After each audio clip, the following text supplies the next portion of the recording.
one of the themes that we often talk about here, and it's a big debate here in our country, is how do we replicate an innovation economy?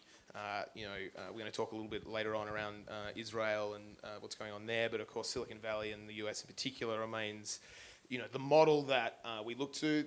Things are still, developing here in Australia.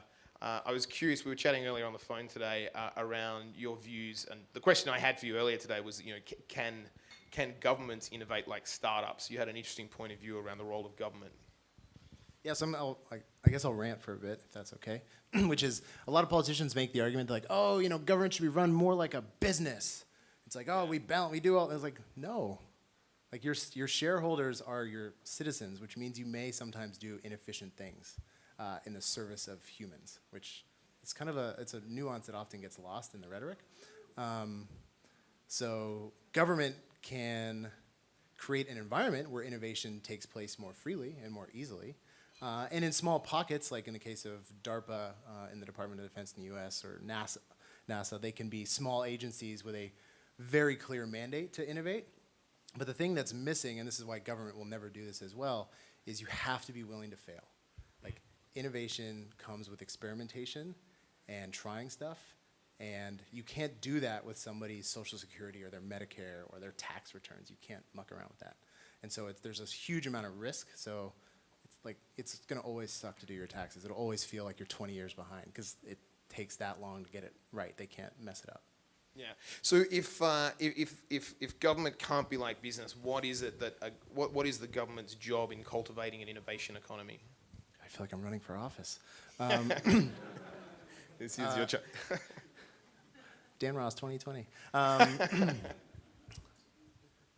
think it's like I said, it's creating an environment and creating a market. Like, also, I'm going to say it. Free market is bullshit. There's no such thing as a free market. There's always forces at play that affect the players. Yeah. And so, in my humble opinion, the government's role is to create that fair playing field so that no one has undue force and that incumbents don't repress innovators and disruptors, but also not overly burden the incumbents such that they can't innovate themselves. So it's a balance that every government on earth is trying to strike right now, and some are doing it better than others. And it will evolve as the world evolves. So you've been pretty close to all of that now. Australian passport, Australian by birth, and now coming home to the home country. Observations so far. Sometimes kind of first impressions are the most important. And I should point out, by the way, that Dan not only has run global sales teams, he's looked after, I think I would say, emerging markets or multiple markets, both at Living Social and at Optimizely before coming here. So you've got a kind of a unique global perspective.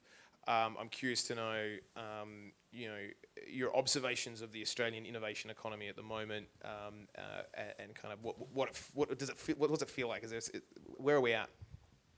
Yeah, it's been really interesting. So as a sort of student of politics, I think there's, in a lot of ways, like Australia is, like in the US right now, we're not even talking about the right things in a lot of the cases, and I don't want to get too far down into politics, but I'm like, we're debating if something is a thing instead of like, what can we do about that thing? So I'll just leave it at that. That's frightening.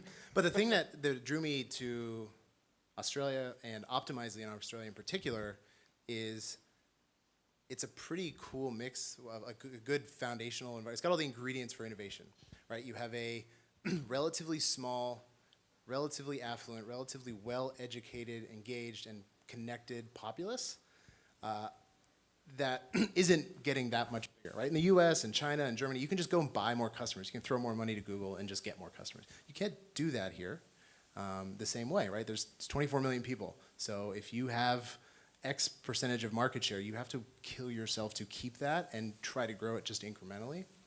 And so ironically, a lot of Aussies will sort of denigrate. That's like, oh, we're 5 years behind. It's like, in a lot of ways, maybe in the like adoption, but certainly not in the enthusiasm and the stuff that I'm seeing people think about. I really feel like that. This is the 7th Silicon Block Party, and so that's been done over 2 years, I think. And in the 2 years, I feel like I've seen a massive change. And I spent a little bit of time in the US. And in some ways, I feel like that underdog, oh, we're not good at it kind of thing almost plays to our advantage because I feel like we just kind of accelerated really quickly, but because we're still like beating ourselves up, we don't actually know when to stop. We're just like, we're going to keep going. We're like, we don't know what the destination is yet, you know? So I think there's kind of some vibrancy here. You know, what's the Australian market like from a penetration point of view from Optimizely,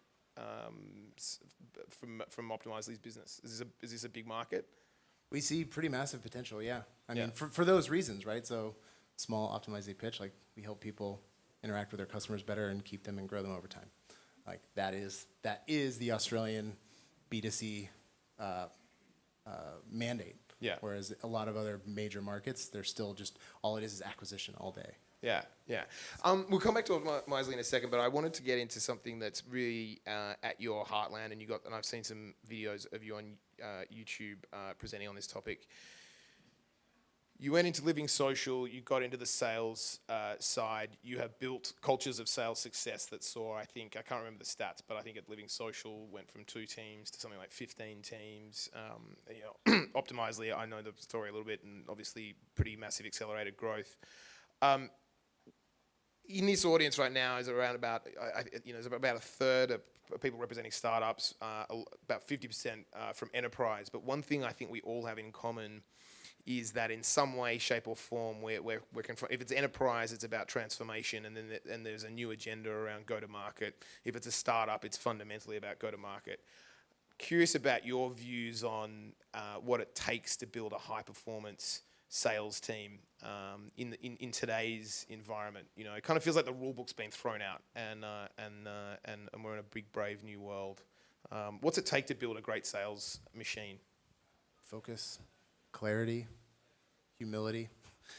What other words can I throw out? No, so yes, it's being, the old rule book is being thrown out. However, the pendulum, I think, in a lot of ways has swung too far in the other direction, which is we're just throwing like tools and toolkits and playbooks and software at the problem. We're sort of neglecting the fact that, like writing a law or designing a customer experience, you're just trying to create the environment where people do what you would like them to do, whether that's buy stuff or not break a law.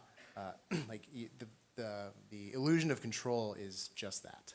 Yeah. And so I see a lot of teams, especially in the Valley, where they just they over-engineer it. They try to dissect out every tiny element of high performance and then measure it to all these vanity metrics. And at the end of the day, I'm like, well, you're not actually selling anything and your customers are leaving. So what's that about? That's what I mean by focus. Do you think that the playbook's gone and it actually comes down to...